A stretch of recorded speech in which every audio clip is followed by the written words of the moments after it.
Yare ba za nawa ne kudin ka? 500 ne. A ba sai ka ce Lagos.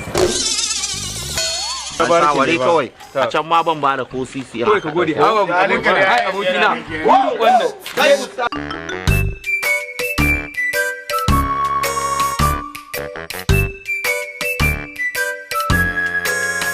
Subhanallahi bayya yaushe ka zama haka na kai tun da kake tafiya Lagos kana dawo daga jeren wando na ka canza halayen haka muke rayuwar haka muke yi kasan gada nake ba ka sa Allah a rayuwanka kai wai kai usan ni zaka ma wa'azi irin iskancin da muka yi da kangwayen da muka ci kajin mutane ni zaka zo ka ce zaka mana siya ni na riga na tuba ha ba gariya kake yi billahi lazi hai Allah yana yafa komai amma banda hakkin wani ka zo kana wani gaya mana kai ba wani gure muri kai dalisa kawai baba dun bar abun nan fa yawa ne baba haka mun yi fresh yanzu ya kamata kai ma ka bar rayuwar nan fa yanzu ma dai ina abokin mu ne minista yana can naji an ce naji abin da matan nan ke mai wallahi suna can suna gwada shi kai kanka da gidan nan mu je gidan nan na rantse da Allah sai na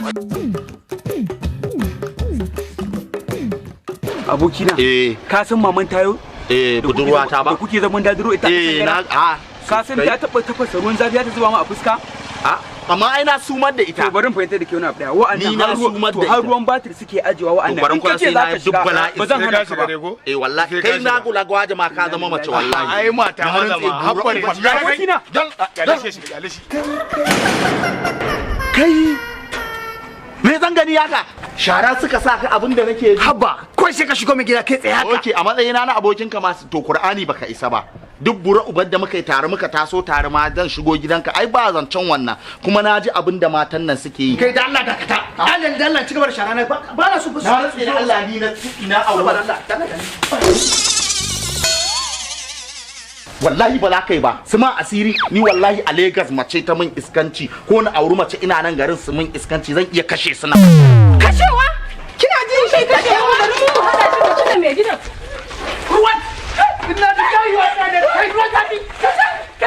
kashewa